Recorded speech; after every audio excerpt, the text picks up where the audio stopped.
حول ولا قوة إلا بالله العلي العظيم. أعوذ بالله من الشيطان الرجيم. بسم الله الرحمن الرحيم. الحمد لله رب العالمين، ثم الصلاة والسلام على سيدنا محمد وعلى آله الطيبين الطاهرين. أما بعد، فقد قال الله تبارك وتعالى في كتابه المبين وقوله الحق وهو أصدق الصادقين. بسم الله الرحمن الرحيم. إن السمع والبصر والفؤاد كل أولئك كان عنه مسؤولا. صدق الله العلي العظيم.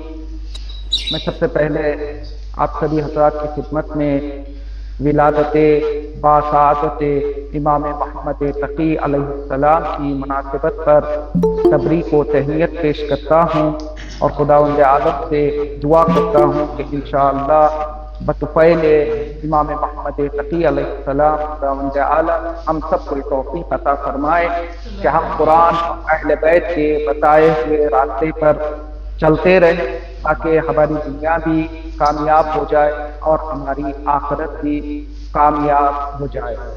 کیونکہ اس دنیا میں انسان اگر کامیاب ہونا چاہتا ہے تو اس کا ایک ہی میزان، ایک ہی کسوٹی، ایک ہی ترازو ہے کہ جس پر رکھ کر انسان اپنے آپ کو یہ دیکھ سکتا ہے کہ میں کامیاب ہوں یا آخرت میں کامیاب رہوں گا یا کامیاب نہیں رہوں گا. اور اس کسوٹی اور ترازو کا نام قرآن اور اہل بیت علیہ السلام. بہت سارے لوگ دنیا میں کامیاب ہونا چاہتے ہیں کہ کامیاب ہونا انسان کی ایک جو ہے فطری چیز ہے. ہر انسان کی فطرت میں یہ چیز پائی جاتی ہے. انسان یہ چاہتا ہے کہ کسی طرح سے میں کامیاب ہو جاؤں. کچھ لوگ کامیاب ہونے کے لیے قرآن کا دامن تھام لیتے ہیں اور کچھ لوگ کامیاب ہونے کے لیے قرآن کو چھوڑ کر صرف اور صرف اہل بیت علیہ السلام کے دامن کو تھام لیتے ہیں اور وہ یہ سوچتے ہیں کہ اہل بیت سے اگر تمسک کر لیتے تو یہ ذوات مقدسہ ہماری کشتی کو کامیابی کے ساحل تک پہنچا سکتی ہے. میں اس بات کو سمجھانے کے لیے ایک چھوٹی سی مثال کا سہارا لوں گا. مثال کے طور پر آپ نے بھی دیکھا ہوگا کچھ لوگ ایسے ہوتے ہیں جو دیہات گاؤں جاتے ہیں اور اپنے کرتب کو بتاتے ہیں. ہمارے بچپنے میں یہ چیز زیادہ ہوتی تھی. آج کل چونکہ ٹیکنالوجی بڑھ گئی ہے، ہر چیز سوشل میڈیا پہ مہیا ہے، تو لوگ تماشا دیکھنے کے لیے میدانوں میں نہیں جاتے، بلکہ اگر ان کا دل انٹرٹینمنٹ کرنے کو چاہتا ہے تو وہ موبائل یا لیپ ٹاپ کے ذریعے سے دنیا بھر کی چیزیں دیکھتے ہیں اور مشاہدے ہی کے ذریعے سے وہ اپنے آپ کو انٹرٹین کر لیتے. لیکن پرانے زمانے میں ہوتا کیا تھا؟ پرانا زمانہ مطلب بہت پرانا زمانہ بھی نہیں، ہمارے بچپنے میں جب ہم 10 سال کے، 11 سال کے، 12 سال کے تھے تو چونکہ ہمارا تعلق ایک دیہات سے ہے تو کبھی کبھار کچھ لوگ اپنا کرتب بتانے کے لیے سرکس والے جسے ہم کہتے ہیں وہ ہمارے گاؤں آیا کرتے تھے.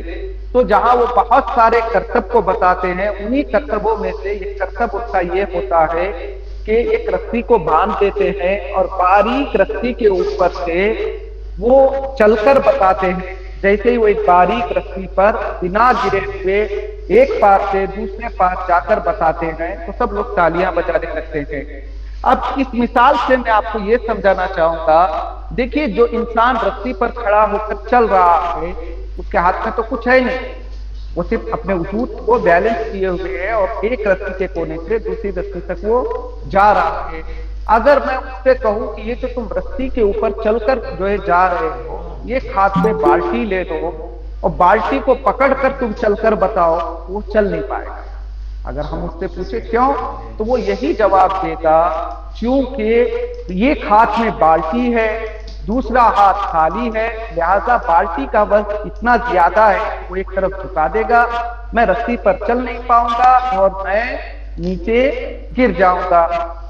بالکل اسی طرح سے جو لوگ یہ کہتے ہیں کہ ہم کامیاب ہونا چاہتے ہیں اور کامیابی کے لیے قرآن کافی ہے، تو اگر مسلمان یہ چاہتا ہے کہ کھلے صراط پر کامیابی کے ساتھ چلتے ہوئے جنت تک پہنچ جائے، تو صرف ایک ہاتھ میں وسیع چیز لے کر جائے گا تو کامیابی کے ساتھ گزر نہیں پائے گا، لہذا اسے دونوں طرف بیلنس کرنا پڑے گا۔ اس رسی پر چلنے والے کے اگر دونوں ہاتھوں میں ایک ہی وزن کی 2 بالٹیاں دے دی جائیں تو وہ آسانی سے چل کر دوسری طرف جا سکتا ہے۔ بالکل اسی طرح سے اگر ہم چاہتے ہیں کہ اس دنیا میں بھی کامیاب رہے، اس دنیا کے بعد آخرت میں بھی ہم کامیاب ہو جائیں، تو ہمیں چاہیے کہ زندگی جب تک گزارے 2 چیزوں کو اپنے آنکھوں کے سامنے رکھیں، ایک قرآن مجید، دوسرا اہل بیت علیہ السلام کی ذوات مقدسہ اور آپ کی سیرت۔ اگر یہ 2 چیزیں ہمارے سامنے رہیں گی اور دونوں کو لے کر ہم زندگی میں آگے بڑھیں گے تو انشاءاللہ ہماری دنیا کی کامیابی اور ہماری آخرت بھی کامیاب ہوگی۔ ایک بات یہ بھی بتاتا چلوں شروعات میں کہ صرف ان سے تمسک کر لینا کافی نہیں ہے۔ بہت سارے لوگ قرآن کو بھی مانتے ہیں، اہل بیت کو بھی مانتے ہیں، لیکن زندگی میں کوئی امپرومنٹ نہیں ہے، بجائے اس کے کہ وہ اپنے آپ کو پرفیکشن کی طرف لے کر جائیں، وہ ڈیسینڈنگ آرڈر میں اپنی زندگی کو نیچے لیتے ہوئے چلے جاتے ہیں، جبکہ ان کی زندگی میں قرآن بھی ہے، ان کی زندگی میں اہل بیت بھی ہے۔ پھر کیا وجہ ہے کہ بجائے اس کے کہ وہ اسینڈنگ آرڈر میں اپنی زندگی کو گزارے، وہ ڈسینڈنگ آرڈر کی طرف جو ہے جا رہے ہیں؟ اس کی ایک ہی وجہ ہو سکتی ہے، قرآن تو ہمارے پاس ہے، اہل بیت علیہ السلام کی ذوات مقدسہ بھی ہماری زندگی میں ہے، لیکن ہم اس سے صحیح فائدہ حاصل نہیں کر رہے ہیں۔ ایک عالم دین نے انسانوں کے حوالے سے بڑی اچھی بات کہی، انہوں نے کہا کہ انسان ایک چوب اور ایک لکڑی اور ایک اسٹک کی مانند۔ اسٹک کیا ہوتی ہے؟ آپ جو چھوٹی چھوٹی اسٹکس کو لیجئے، چھوٹے اسٹک کے مثال کے طور پر 2 کام ہوتے ہیں، یا تو وہ دانت صاف کرنے کے کام آتے ہیں، یا اگر اس کے اوپر تھوڑا بہت بارود رکھ دیا جائے تو پھر وہ آگ لگانے کے کام آ سکتے ہیں۔ تو یہ جو قرآن مجید اکثر لوگوں کے بارے میں کہہ رہا ہے کہ فَهُمْ لَا يَعْقِلُونَ، یہ ایسے لوگ ہیں کہ جو تعقل نہیں کرتے، گویا قرآن یہ کہہ رہا ہے کہ یہ اسٹک تو ہیں، لکڑی تو ہیں، لیکن ان کے اندر بارود کی کمی ہے۔ خدا کہہ رہا ہے کہ صرف لکڑی بننے سے کام نہیں ہوگا، بلکہ آپ کو لکڑی کے ساتھ ساتھ آپ کے اندر جو بارود رکھا گیا ہے اس کو بھی کام میں لانا پڑے گا۔ اگر انسان اس بارود کو کام میں لائے گا، یعنی الفاظ کو بدلو، خداوند عالم نے جو اسے قوت عقلیہ سے نوازا ہے، اگر وہ اپنی عقل کو صحیح جگہ پر لگائے گا، قرآن اور اہل بیت کو اپنے عقل کے ساتھ سمجھے گا اور اسے اپنی پریکٹیکل لائف میں اپلائی کرے گا، تو تب کہیں جا کر اس کی دنیا بھی کامیاب ہوگی اور اس کی آخرت بھی کامیاب ہوگی۔ آج کے اس مختصر درس میں جس موضوع کے اوپر تھوڑی دیر آپ کے درمیان گفتگو کرنا ہے، وہ موضوع ہے مسئولیت، ریسپانسبلٹی، یا اردو میں کہوں تو ذمہ داری۔ کیونکہ قرآن مجید کی بہت ساری آیتیں ہیں کہ جس میں انسان کو ذمہ دار اور ریسپانسیبل بتایا گیا ہے۔ اس طرح سے میں نے آیہ کریمہ کی تلاوت کا شرف حاصل کیا۔ اس آیہ کریمہ میں خداوند عالم نے کیا کہا؟ ان السمع والبصر والفؤاد کل اولئک کان عنہ مسئولا۔ تمہارے دیکھیں انسان کے اندر 5 طرح کے سینس آرگنز پائے جاتے ہیں، ٹھیک ہے؟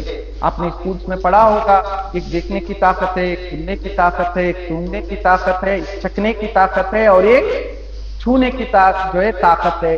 ان 5 طاقتوں میں خداوند عالم نے اس آیت کریمہ میں 2 طاقتوں کا تذکرہ کیا، کہا کہ تمہارے اندر جو یہ 5 سینس آف آرگنز ہیں، 5 میں سے 2 کا تذکرہ کیا۔ کون سے سینسز کا تذکرہ کیا؟ ایک دیکھنے والی سینس کا، ایک سننے والی سینس کا۔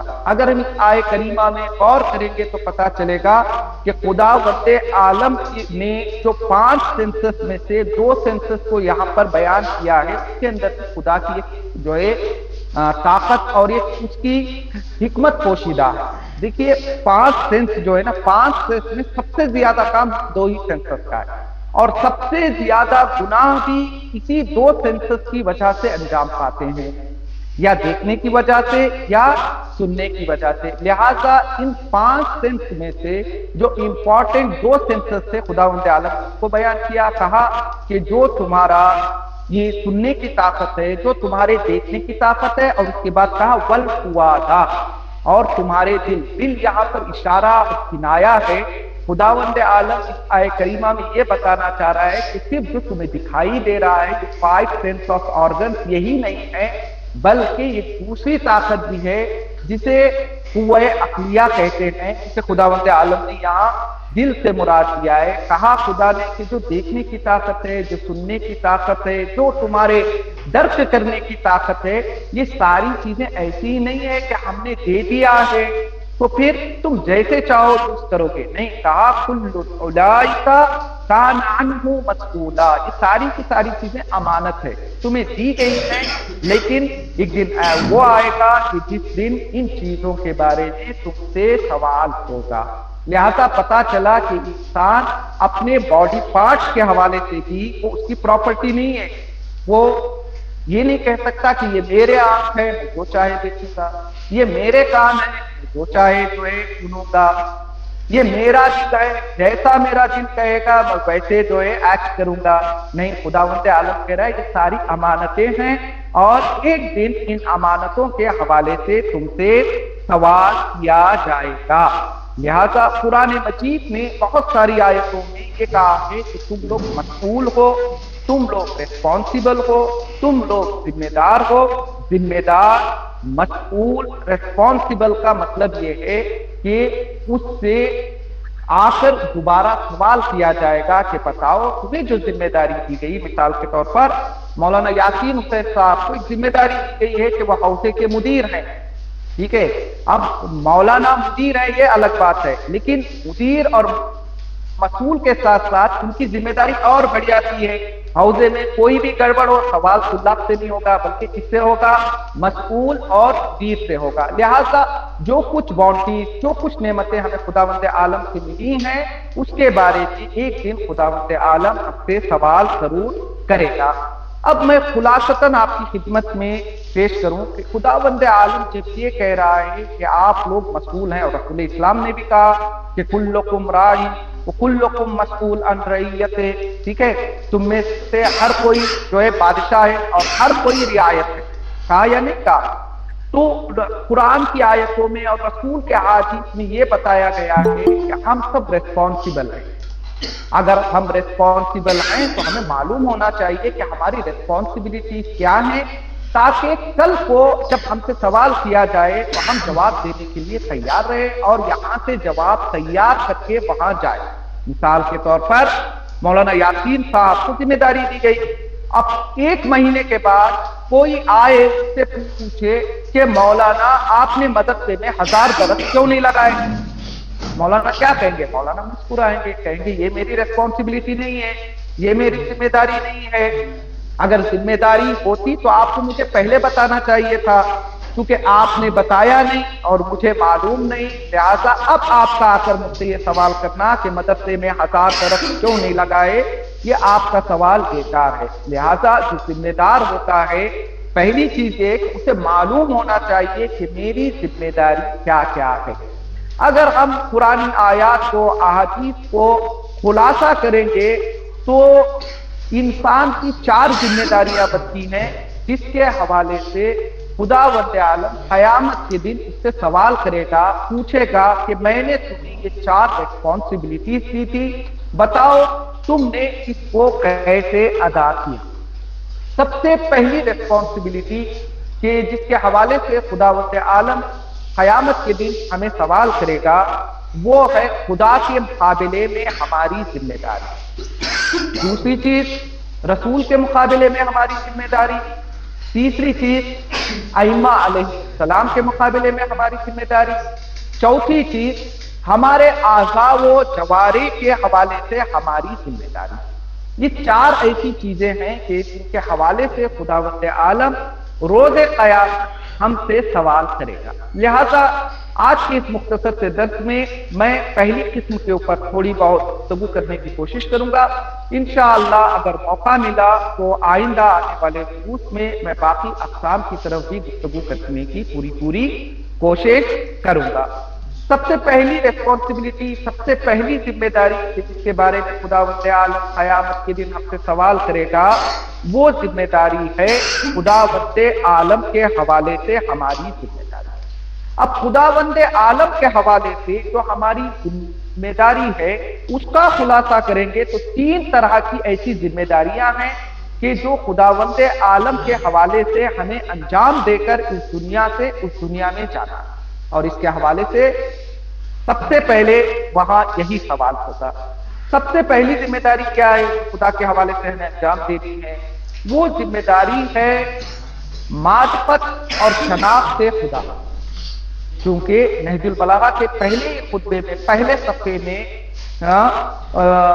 مولائے کائنات نے یہ ارشاد فرمایا، اول الدین معرفتہ وکمال معرفتی التصدیق بہ وکمال تصدیقہ توحیدہ وکمال توحیدہ الاخلاص لہ، یعنی دین کا پہلا جینا معرفت پروردگار ہے۔ اگر معرفت پروردگار نہ ہو تو پھر قیامت کے دن ہم خداوند عالم کی بارگاہ میں لاجواب رہیں گے، اور اس کے نتیجے میں ہماری آخرت خراب ہو سکتی ہے۔ یہی وجہ ہے کہ پیغمبر اسلام جب اپنے تبلیغی کام کو شروع کرتے ہیں تو پہلے مرحلے میں کسی چیز کے اوپر توجہ دیتے ہیں۔ پیغمبر اسلام جب مکے کی گلیوں میں دعوت اسلام دے رہے تھے تو آپ کا سلوگن کیا تھا، آپ کا شعار کیا تھا؟ یہی تو تھا نا، قولوا لا الہ الا اللہ تفلحوا، لا الہ الا اللہ کہو کامیاب ہو جاؤ گے۔ لہذا سب سے پہلی ذمہ داری خدا کے مقابلے میں جو ہمیں انجام دینی ہے وہ ذمہ داری ہے معرفت پروردگار۔ کیونکہ اگر معرفت نہ ہو، آپ لاکھ اچھے کام انجام دیں، کوئی عمل قابل قبول نہیں ہوگا۔ معرفت پروردگار کیوں اس قدر ضروری ہے، ہر کام سے پہلے کیوں معرفت خدا ضروری ہے، اس کو سمجھانے کے لیے میں تاریخ کے 2-3 مختصر واقعات پیش کروں گا، انشاءاللہ پھر اپنی بات کو آگے بڑھانے کی کوشش کروں گا۔ پہلا واقعہ جنگ بدر کے دوران مسلمان جب جنگ کر رہے تھے اور مسلمانوں کی تعداد کافی کم تھی، تو اسی اثنا میں 2 لوگ رسول اسلام کی خدمت میں آتے ہیں اور آنے کے بعد کہتے ہیں کہ اے محمد، ہم آپ کی طرف سے آپ کے سپورٹ میں، آپ کے ڈیفنس میں جنگ کرنا چاہتے ہیں۔ تو جو مسلمان تھے کافی خوش ہو گئے، چلو جب ہمیں لوگوں کی ضرورت ہے۔ ایسے وقت میں 2 افراد آئے اور وہ یہ کہہ رہے ہیں کہ وہ ہماری سپورٹ میں جنگ کریں گے۔ پیغمبر اسلام نے اس سے کہا، جنگ کی بات بعد والی ہے، پہلے یہ بتاؤ تم جنگ کیوں کرنا چاہتے ہو؟ تو آنے والوں نے بتایا کہ اے محمد، ہم جنگ اس لیے کرنا چاہتے ہیں کیونکہ ہمارے پاس طاقت زیادہ ہے، ہم طاقت کا استعمال کریں گے، اگر جنگ جیت گئے تو مال غنیمت ملے گا، تو آپ مال غنیمت میں سے ہمارا حصہ دے دیجئے، ہم طاقت کو استعمال کریں گے، بدلے میں مال غنیمت لے کر اپنے گھر چلے جائیں گے۔ تو رسول اسلام نے کہا کہ یہ جنگ صرف دنیاوی امور کے لیے نہیں ہے، اگر تم صرف اور صرف اپنی طاقت کے جو ہے بتانے کے لیے اور مال غنیمت کو حاصل کرنے کے لیے آئے ہو تو مجھے تمہارے سپورٹ کی ضرورت نہیں ہے، میں تمہیں اجازت نہیں دوں گا کہ تم مسلمانوں کے طرف سے جنگ کرو۔ دیکھیں کیوں؟ کیونکہ معرفت پروردگار نہیں تھی، دین کی معرفت نہیں تھی۔ دین کے معرفت کے بغیر اگر کوئی عمل انجام دینا چاہے تو خدا کی نزدیک قابل قبول نہیں ہے۔ یہ پہلی جو ہے داستان، کیونکہ دامن وقت کی گنجائش نہیں، بڑی تیزی سے چھوٹی چھوٹی اور 2 داستان آپ کی خدمت میں پیش کروں گا۔ دوسری داستان کیا ہے؟ دوسری داستان، ایک شخص جو ہے رسول کی خدمت میں آتا ہے، آنے کے بعد کہتا ہے کہ یا رسول خدا، اتنے دنوں سے جو میں زندگی بسر کر رہا تھا وہ کفر کی زندگی تھی، میں آپ کی خدمت میں آیا ہوں تاکہ آپ مجھے اسلام میں داخل کریں۔ پیغمبر اسلام نے کلمہ پڑھایا، اس نے کلمہ شہادتین پڑھا اور یہ مسلمان ہو گیا۔ اس کے بعد رسول کی خدمت میں ہاتھوں کو جوڑتا ہے اور ایک سوال کرتا ہے، کہتا ہے کہ یا رسول خدا، آپ سے ایک بات پوچھنی ہے۔ رسول نے کہا پوچھو، کون سی بات ہے؟ تو اس شخص نے کہا کہ میں مسلمان آج ہوا ہوں، لیکن مسلمان ہونے سے پہلے بھی میں بہت سارے نیک اعمال کو انجام دے چکا ہوں۔ وہ کہتا ہے کہ آپ کو یاد ہوگا زمانے جاہلیت میں لوگوں کے گھر جب بیٹی پیدا ہوتی تھی تو اسے لے جاتے اور وہ زندہ دفنا دیتے تھے۔ یہ شخص کہتا ہے کہ یا رسول خدا، جب بھی کوئی شخص زمانے جاہلیت میں اپنی بیٹی کو دفنانے کے لیے قبرستان کی طرف آگے بڑھتا تو میں اسے روک لیتا اور اس بچی کے باپ سے یہ کہتا کہ تم اس بچی کو زندہ نہ دفناؤ بلکہ میرے حوالے کر دو۔ تو اس بچی کے باپ مجھ سے پوچھتے کہ ہم حوالے کرتے تو ہمارا کیا فائدہ ہے؟ تو یا رسول خدا، میں ایک بچی کے مقابلے میں 3 اونٹ اسے عطا کرتا اور بچی کو لے لیتا، اور نہ صرف یہ کہ بچی کو لیتا بلکہ اسے اپنے گھر لے جاتا، اس کو دودھ پلانے کا انتظام کرتا، میں دایا کو ہائر کرتا، اور اس طرح سے میں نے 360 بچیوں کی جان کو بچایا ہے۔ یعنی 360 باپوں کو 3 اونٹ ادا کیے ہیں، یعنی 1000 سے زیادہ اونٹ میں نے معصوم بچوں کی زندگی بچانے کے لیے دیے۔ صرف اتنا ہی نہیں، 360 بچیوں کو پالا، ان کی پرورش کی اور ان کی شادیاں بھی کرا دی۔ یا رسول خدا، اتنے بڑے کام کا کیا مجھے کوئی اجر مل سکتا ہے؟ تو رسول اسلام نے کہا کام تو نے اچھا انجام دیا ہے، کیونکہ بغیر معرفت خدا، بغیر معرفت دین تو نے یہ کام انجام دیا ہے، لہذا خداوند عالم تجھے اس کا کوئی رواج، کوئی رینک، کوئی ڈیریکٹ، کوئی امتیاز دینے والا نہیں ہے۔ ہاں، اگر خدا کی معرفت کے ساتھ، دین کی معرفت کے ساتھ چھوٹا کام بھی آپ انجام دیں گے تو خدا کے نزدیک قابل قبول ہوگا۔ یہ دوسری داستان۔ تیسری اور آخری داستان، ایک شخص تھا کہ جس کا نام ابوالقیدہ تھا۔ جنگ احد چل رہی ہے، جنگ کے درمیان یہ ابوالقیدہ مسلمانوں کی طرف سے لڑنے لگتا ہے۔ رسول کی خدمت میں کچھ صحابہ آتے ہیں، آپ کے کمپینینز آتے ہیں اور آپ کو یہ نیوز دیتے ہیں کہ یا رسول خدا، ابوالقیدہ بھی ہماری طرف سے جنگ کر رہا ہے، بہادر انسان ہے اور کئی لوگوں کو اس نے مار گرایا ہے۔ رسول اسلام نے کہا اگر جنگ کر رہا ہے اچھی بات ہے۔ پھر ایک مسلمان نے آ کر رسول کی خدمت میں بتایا کہ یا رسول خدا، ابھی ابوالقیدہ نے 5 مشرکین کو مار گرایا ہے۔ رسول اسلام نے کہا ابوالقیدہ کام کو اچھا کر رہا ہے، لیکن مجھے افسوس ہے کہ یہ جہنم میں جائے گا۔ مسلمان پریشان ہو گئے، یہ کافی رسول کی سپورٹ کر رہا ہے، رسول کی طرف سے جنگ کر رہا ہے، 5 مشرکین کو میدان جنگ میں مار گرا دیتا ہے، اور رسول اسلام جب اس کے فتح کا اعلان سنتے ہیں تو یہ کہتے ہیں کہ یہ کام اچھا کر رہا ہے لیکن کہاں جائے گا؟ یہ جہنم میں جائے گا۔ اب یہ جنگ کر رہا تھا، جنگ کے دوران ابوالقیدہ گھوڑے سے نیچے گرا۔ مسلمانوں نے کہا یا رسول خدا، ابوالقیدہ زخمی ہو کر گھوڑے سے نیچے گر گیا ہے، ہم اس کے پاس جا رہے ہیں، کیونکہ جنگ کا یہی طریقہ ہے، جب بھی اپنا سپاہی گرتا ہے تو اس کی فوج والے اس کی تیمارداری کے لیے پہنچ جاتے ہیں۔ کچھ مسلمان اس کے قریب گئے اور ایک مسلمان نے جیسے ہی اسے دیکھا تو کہا یا ابوالقیدہ ابشرک بالجنہ، اے ابوالقیدہ میں تمہیں جنت کی بشارت دے رہا ہوں۔ اب ابوالقیدہ کہتا ہے جنت کیا چیز ہے؟ میں جنت کے لیے تو نہیں آیا تھا۔ پھر مسلمانوں نے پوچھا اگر تو جنت کے لیے نہیں آیا تھا تو کس چیز کے لیے تو مسلمانوں کے سپورٹ میں جنگ کر رہا تھا؟ تو ابوالقیدہ نے کہا میرے جنگ میں داخل ہونے کا ریزن یہ ہے کہ آپ لوگ جنگ کے لیے نکل آئے، ادھر مدینے کی عورتیں مجھے تانا دے رہی تھی، بچے کہہ رہے تھے ابوالقیدہ ڈرپوک ہے، ابوالقیدہ ڈر گیا ہے، جنگ سے ڈرتا ہے اور وہ ڈر کے مارے جنگ میں نہیں گیا ہے، لہذا میں جنگ میں اس لیے آیا تھا تاکہ اپنے پاور کا، اپنی طاقت کا مظاہرہ کروں اور ان عورتوں اور بچوں کو بتا سکوں کہ میں بزدل نہیں بلکہ میں ایک بہادر ہوں۔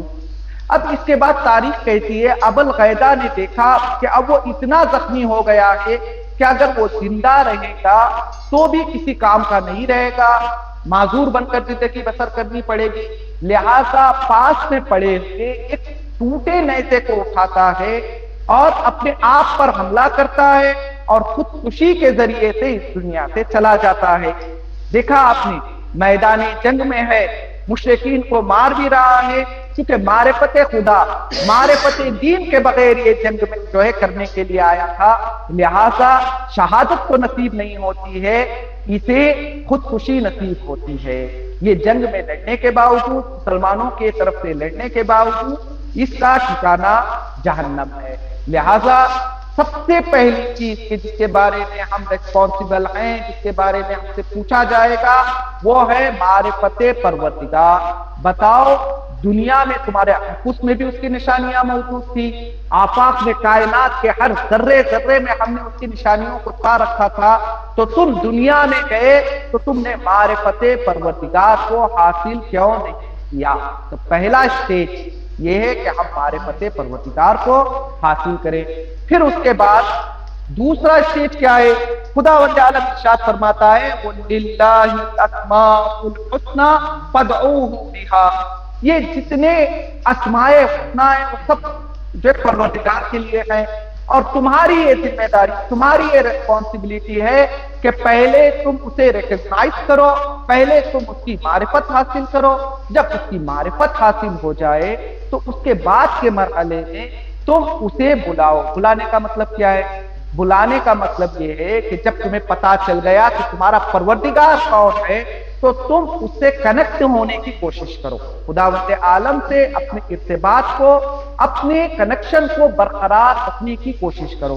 اور آپ نے 12 مختلف اساتذہ سے سنا ہے، مختصر ایک جملے میں کہوں تو اگر خداوند عالم سے کنیکشن برقرار رکھنا چاہتے ہیں تو نماز یومیہ کو اول وقت ادا کرنا ہوگا، چونکہ نماز ایسی حالت ہے کہ جس حالت میں ہم خدا سے کنیکشن برقرار رکھتے ہیں اور خدا سے ہم گفتگو کرتے ہیں۔ اور علماء سے آپ نے بارہا یہ بھی سنا ہے کہ اگر آپ چاہتے ہیں کہ خدا آپ سے گفتگو کرے تو انسان کو اپنا یہ روٹین بنا لینا چاہیے کہ ڈیلی بیسس پہ وہ کم از کم قرآن مجید کے 2-4 صفحے معین کرے کہ میں فلاں وقت میں روزانہ قرآن کی اتنے صفحوں کی تلاوت کروں گا، تاکہ معرفت پروردگار کے بعد ہم اپنے پروردگار سے کنیکٹ ہو جائیں۔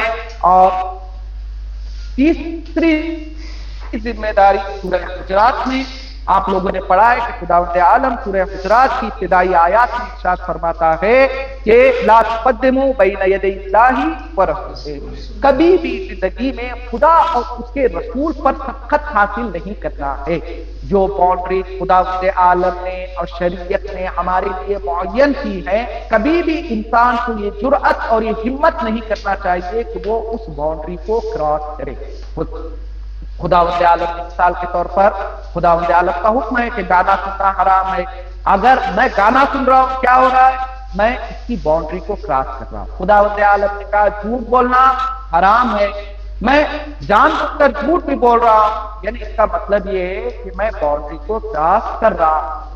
اب آپ سوچ سکتے ہیں کہ خداوند عالم کہہ رہا ہے کبھی بھی خدا کے رسول پر سبقت حاصل نہیں کرنا۔ سبقت کا مطلب صرف یہ نہیں ہے کہ رسول جب زندہ تھے، رسول بیٹھے ہوئے ہیں تو ان کے حکم کے بغیر کوئی کام انجام دے، نہیں، بلکہ قرآن مجید اور اہل بیت علیہ السلام دونوں ہمارے پاس موجود ہیں، اور دونوں نے ہمارے لیے کچھ باؤنڈریز معین کی ہیں کہ اس باؤنڈری کے اندر تم زندگی کو بسر کر سکتے ہو، کبھی بھی باؤنڈری کو کراس نہیں کر سکتے۔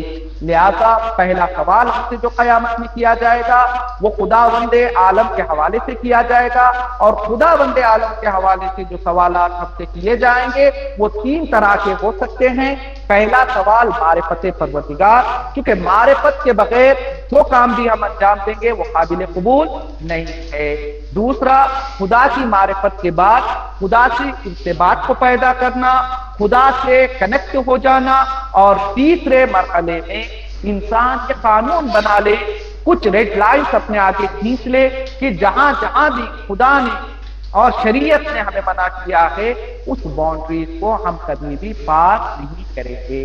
اگر یہ 3 مرحلے اچھی طرح سے ہم نے اپنی زندگی میں اپلائی کر لیے تو انشاءاللہ روز قیامت جب خداوند عالم کے حوالے سے ہم سے سوال ہوگا تو ہم اس کا جواب بھی پیش کر سکتے ہیں اور خداوند عالم سے کے سامنے ہم سرخروبی ہو سکتے ہیں۔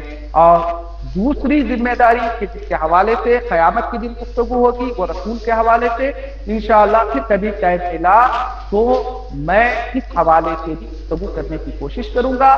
درس کے آخر میں دیکھیں انسان کی ذمہ داری یہ ہے کہ جو کچھ اسے بتایا گیا ہے اس پر عمل کرے، جو باؤنڈریز ہے اسے کبھی بھی پار نہ کرے۔ بہت سارے لوگ کیا کرتے ہیں، فلاں آدمی انجام دے رہا ہے، وہ تو جو لیکچری لائف گزار رہا ہے، اس کے پاس سب کچھ ہے، وہ نماز بھی پڑھے گا، وہ روزہ بھی رکھے گا، میرے پاس کافی جو پرابلمس ہیں، اگر خدا مجھ سے پرابلم کو دور رکھتا تو میں بھی خدا کی معرفت حاصل کرتا، خدا سے کنیکشن برقرار رکھتا، خدا کے بتائے ہوئے راستے پر زندگی گزارتا۔ نہیں عزیزان گرامی، میں درس کے آخر میں شیخ سعدی کا ایک جملہ پھر آپ کی زحمت تمام۔ شیخ سعدی کہتے ہیں کہ ایک دن ایک جو شخص ملا مجھے، وہ مجھ سے کمپلین کر رہا تھا۔ میں نے جب اس سے پوچھا کہ تم شکایت کیوں کر رہے تو اس نے کہا دیکھو غریبی کی یہ حالت ہے کہ پیر میں جوتا نہیں ہے، سب لوگ جوتا پہن کر چل رہے ہیں، میرے پاس جوتا بھی نہیں ہے۔ تو شیخ سعدی اس شخص سے کہتے ہیں کہ تمہیں اس بات کا افسوس ہے کہ خدا نے تمہیں جوتا نہیں دیا اور جوتے کا خدا کے دربار میں تم گلا اور شکوا کر رہے ہو۔ اے شخص، میں ابھی مسجد سے نکل کر آیا ہوں، مسجد میں نے ایک ایسے انسان کو دیکھا ہے کہ جس کا پیر ہی نہیں تھا۔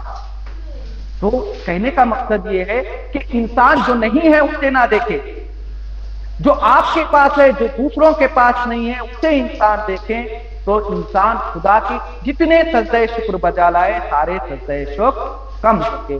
مجھے امید ہے کہ آج کا درس ہم سب کو معرفت خدا کی طرف آگے بڑھنے میں مدد کرے گا۔ اسی امید کے ساتھ میں آپ سے الوداع لیتا ہوں۔ السلام علیکم ورحمۃ اللہ وبرکاتہ۔ وعلیکم السلام۔ کسی کو کوئی سوال ہو تو بسم اللہ۔ جزاک اللہ۔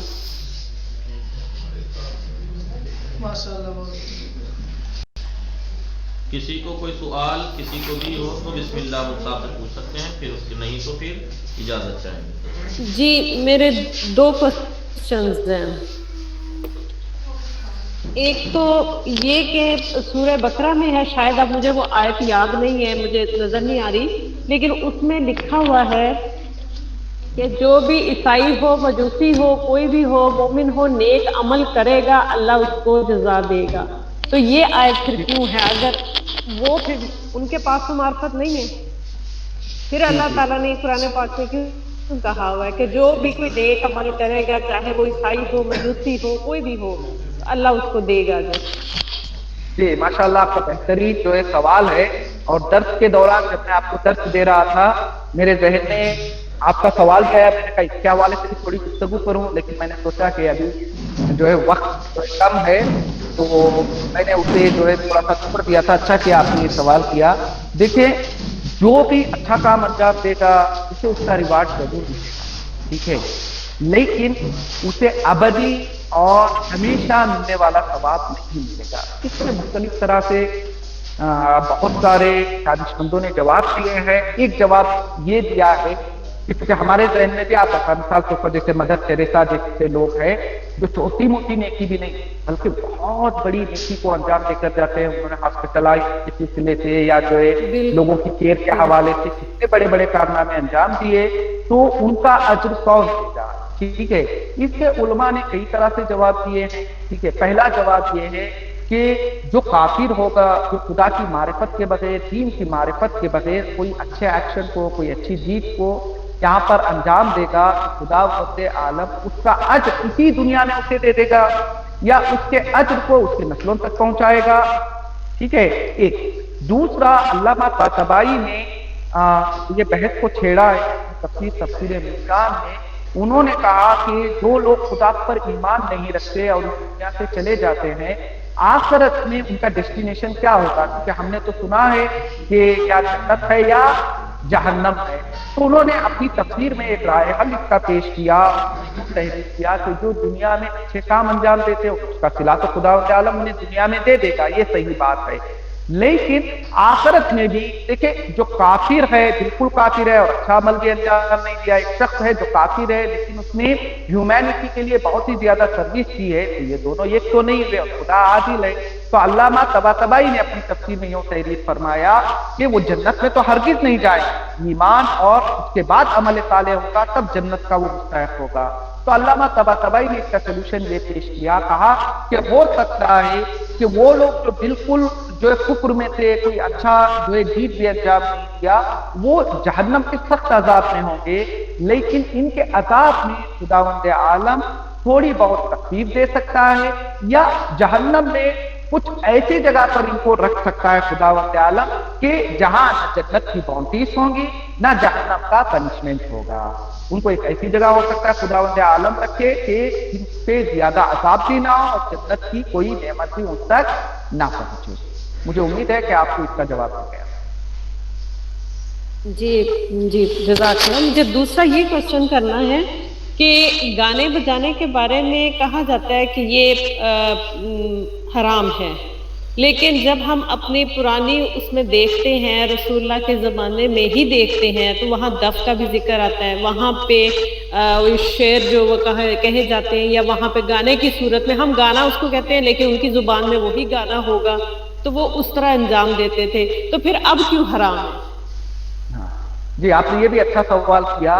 دیکھیں کبھی کبھی ایک تو جو زبان کی جو ہے مجبوری ہوتی ہے، یہ چیز ہم جو گانا جسے کہتے ہیں نا، اسے ہمیں سمجھنا پڑے گا کہ کیا جو ہے گانا ہے کیا چیز۔ آپ نے کہا یہ جو نخارا بجانا، یہ ڈول بجانا آج بھی ہوتا ہے، ایران میں ہوتا ہے، ٹھیک ہے، میوزک کی نوعیت معلوم کرنی چاہیے۔ آج بھی بہت سارے اسلامک سانگ ہوتے ہیں، جیسے ہمارا نیشنل اینتھم ہے، اس کے پیچھے بھی میوزک جو ہے بجتی ہے۔ ایسی میوزک جو گمراہی ہو، جس کے بول گمراہ کرنے والے ہو، دین سے خارج ہو، ٹھیک ہے، اور جس میں ایسی جو ہے ردھم اس کی جو ہے یوز کی جائے کہ جس سے گمراہ ہونے کا امکان ہو اور باڈی جو ہے شیک کرنے لگے۔ آپ بخوبی آج کل کے زمانے میں انسان اندازہ لگا سکتا ہے، جیسے ہی میوزک شروع ہوگی انسان دیکھ کر یہ فیصلہ کر سکتا ہے یہ میوزک بہکانے والی میوزک ہے یا کوئی ریلیجیس اور کوئی جو ہے چرچ میں یا کسی مسجد میں یا کسی جو ہے مندر میں بجنے والی میوزک ہے۔ وہ میوزک حرام ہے جس سے انسان بہکے، جو لہو و لعاب والی جو ہے میوزک ہو، ورنہ دھارمک میوزک ہوتی ہے، یا قصیدوں میں بھی تھوڑی بہت جو ہے میوزک جو آپ سنتے ہیں، یا جو نشیدوں میں سنتے ہیں آپ، جتنی جو ہے نشیدیں ہیں سب میں پیچھے جو ہے بیک گراؤنڈ کے لیے میوزک استعمال ہوتا ہے۔ ہر میوزک حرام نہیں ہے، لہٰذا آپ یہ کہہ نہیں سکتے رسول کے زمانے میں میوزک تھی تو اب ساری میوزک ہم سنیں، نہیں، وہ میوزک طے کرے گی کہ وہ میوزک کیسی ہے، پھر اس کے بعد یہ فیصلہ کر سکتے ہیں کہ اس کو ہم سن سکتے ہیں یا سن نہیں سکتے۔ البتہ میں نے جو گانے بجانے کا لفظ استعمال کیا وہ منحرف کرنے والی، ڈیویٹ کرنے والی میوزک کے حوالے سے میں نے بات کی۔ اور اشعار کہنا بھی، یہ جو گانا ہے یا اشعار کہنا یہ بھی حرام ہے؟ اشعار کے حوالے سے بھی یہی چیز ہے، جو میوزک کا میں نے پیمانہ بتایا وہی پیمانہ اشعار کا بھی ہے۔ اگر اشعار جو ہے آپ کو کسی خاص مقصد کی طرح جو ہے طرف لے کے جا رہے ہیں، اہل بیت کی شان میں نہیں، جنرلی آپ دیش جو ہے دیش کے بارے میں لکھ رہے ہیں یا ماں بیٹے کی محبت کے بارے میں لکھ رہے ہیں، وہ الفاظ بتائیں گے کہ الفاظ جو ہے کس طرح کے، الفاظ کو دیکھنے کے بعد یہ طے کیا جا سکتا ہے کہ یہ شاعری حلال ہے یا حرام۔ بہت شکریہ، بہت شکریہ۔ جزاک اللہ آپ کا سوال۔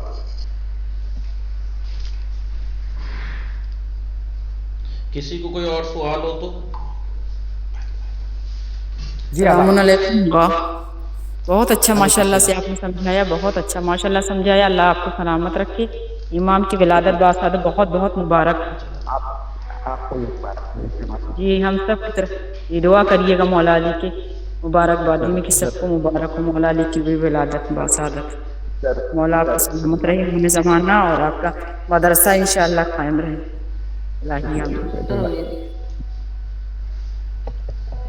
جی کوئی اور سوال نہیں ہے تو پھر اجازت لی جائے، چونکہ نماز ظہر کا بھی وقت ہو رہا ہے۔ جی یہاں پہ ہو چکا ہے 12 بجے آتا ہے۔ بہت بہت مولانا، خدا آپ کو سلامت رکھے، خدا حافظ۔ جی بہت شکریہ، بہت شکریہ جی، خدا حافظ۔ خدا حافظ۔